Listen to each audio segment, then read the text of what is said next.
Louis Vuitton makes some of the most luxurious fashion items in the world, but who would have thought that this global conglomerate was founded by a poor boy who was orphaned at the age of 10, homeless, and slept in the woods? Louis Vuitton's story is a true story of rags to riches, but this story comes with a lot of hardship, betrayal, and huge controversies. This is the insane story of Louis Vuitton.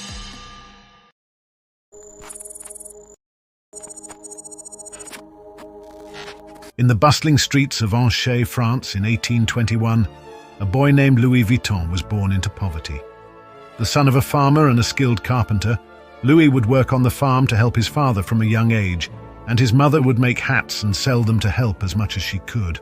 The family grew up without electricity and no access to running water, but they had just enough to survive, eating what they could from the farm and selling the rest for a tiny profit.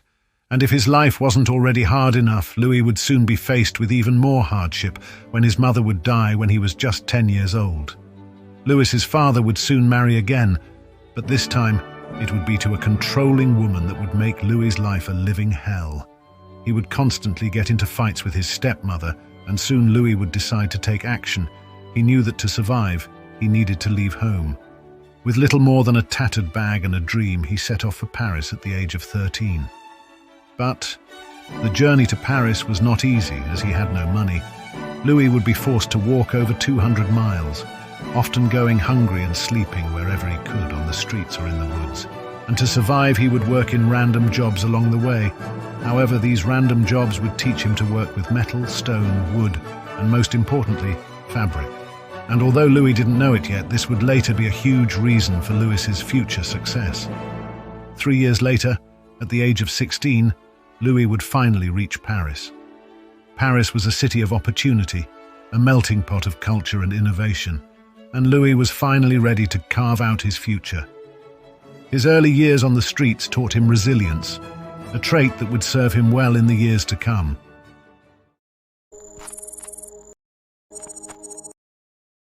Arriving in Paris, Louis found work as an apprentice to a box maker, where he would make custom boxes for upper-class clients and pack their boxes whenever they would be getting ready to travel.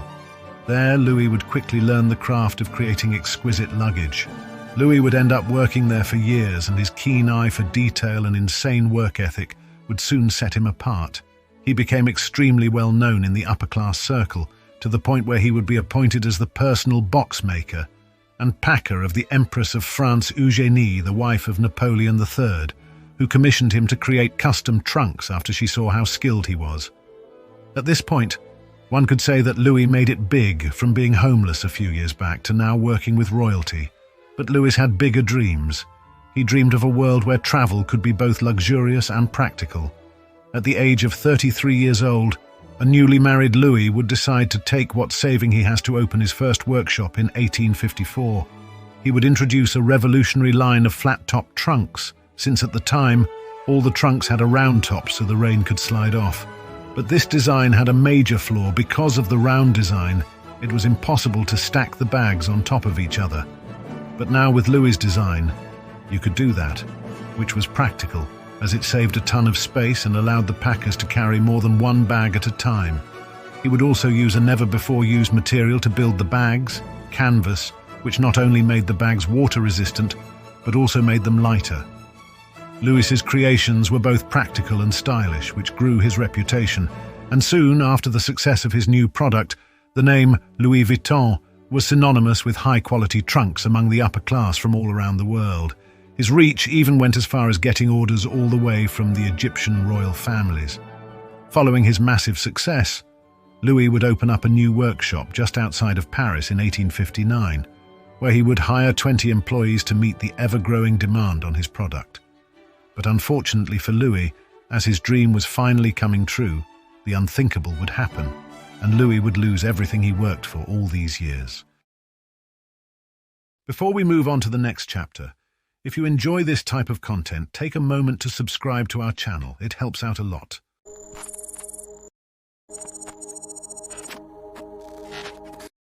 Just as success seemed within reach, disaster struck. In 1870, when Louis was 49 years old, the Franco-Prussian War broke out. As a result, Louis would be forced to flee his home and move to a shelter with thousands of others. 1 year later, the war would be over, and when Louis finally returned home, he was devastated to find his workshop in ruins. The chaos of war had left his business in shambles. His shop was destroyed, and all the equipment was stolen. Louis had lost everything he worked for, but instead of surrendering to despair, Louis rallied. He utilized his skills and connections to rebuild, determined to rise from the ashes. With sheer willpower and the loyalty of his employees, he restored his workshop, taking advantage of the extremely low rent prices, which were a result of the displacement caused by the war. Louis would build his new shop in an even more prestigious location. This new location would not only be in a more prestigious area in Paris, it would be located right next to the railway station and the Grand Hotel, which would naturally get Louis hundreds of new customers in need of bags as they enter and exit the city, and slowly but surely he would re-establish his brand. This period of reinvention was a testament to Louis's character. From the depths of loss, he emerged stronger.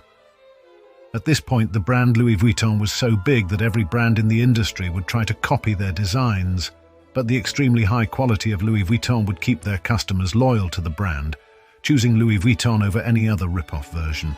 And for the next 20 years, Louis would continue innovating and coming up with new designs that would grow his customer base even more. That was until Louis would die at the age 70 years old, leaving the company and the legacy he created in the hands of his son, Georges Vuitton. George would take over his father's role, and he would not disappoint. He would expand to London and would innovate just as his father did.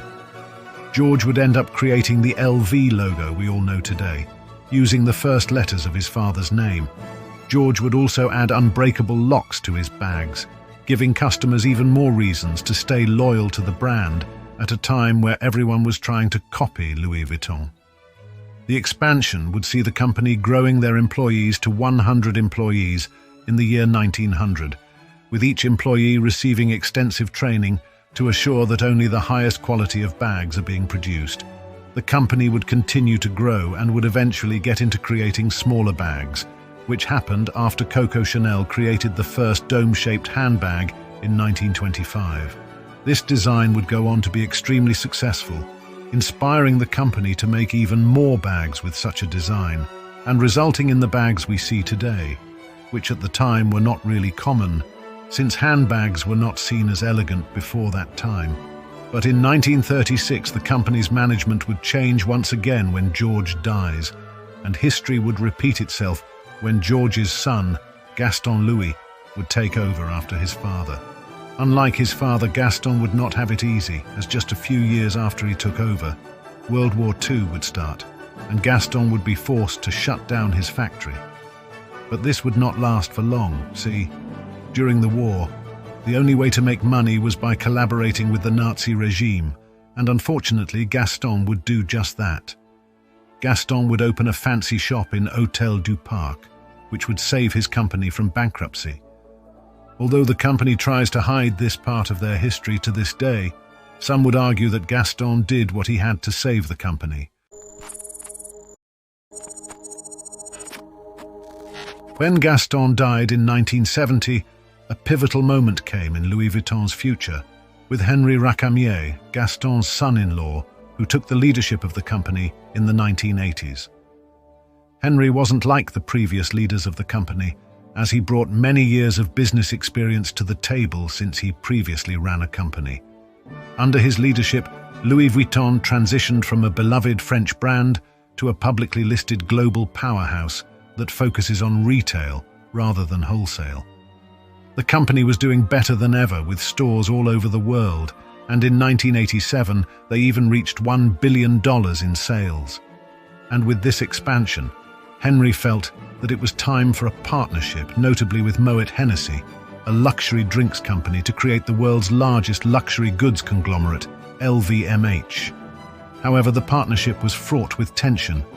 As disagreements arose between Henri and the management of Moet Hennessy, a twist of fate changed everything. Bernard Arnault, a shrewd property developer, stepped in. Initially brought in to mediate, Bernard turned the tables, secretly acquiring 43% of Louis Vuitton's shares, and with the support of the Moet Hennessy families, he positioned himself as a key player in the company's future. What followed was a dramatic power struggle. Henry fought valiantly in court to regain control, but ultimately Bernard emerged victorious, and Henry, who was hurt from his friend's betrayal, decided to stop working for the company, leaving the company out of the hands of the Vuitton family for the first time since the company was created. Although the company's sales initially plummeted after Bernard took over, he knew how to turn things around and would eventually take the company out of its falling state with a series of collaborations with designers and new, never-before-seen designs. This investment would end up making Bernard billions, to the point that he was named the richest man in the world by Forbes in 2021. Although Bernard prefers to stay out of the spotlight, he is known for his ruthlessness in business, even being nicknamed the Wolf in Kashmir.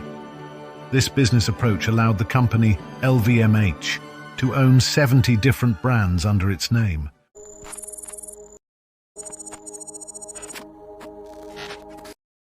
Today, Louis Vuitton stands as one of the most recognizable and valuable brands in the world. Its iconic monogram is a symbol of luxury, status, and timeless elegance. The brand has expanded far beyond its origins, encompassing fashion, accessories, and even art collaborations. From a homeless teen to a global icon, Louis Vuitton's story is one of resilience, creativity, and ambition. It serves as a reminder that greatness can emerge from the most unexpected beginnings. As we look at the dazzling collections on runways today, we can trace it all back to that young boy who dared to dream amidst the struggles of his youth. Louis Vuitton is not just a brand, it's a legacy born from the streets of Paris and transformed into a global phenomenon, inspiring countless others to pursue their dreams, no matter the odds. Thank you for joining me on this remarkable journey. If you enjoyed this story, click on the screen to know the story of the poor farm boy who invented the most luxurious car in the world. See you there.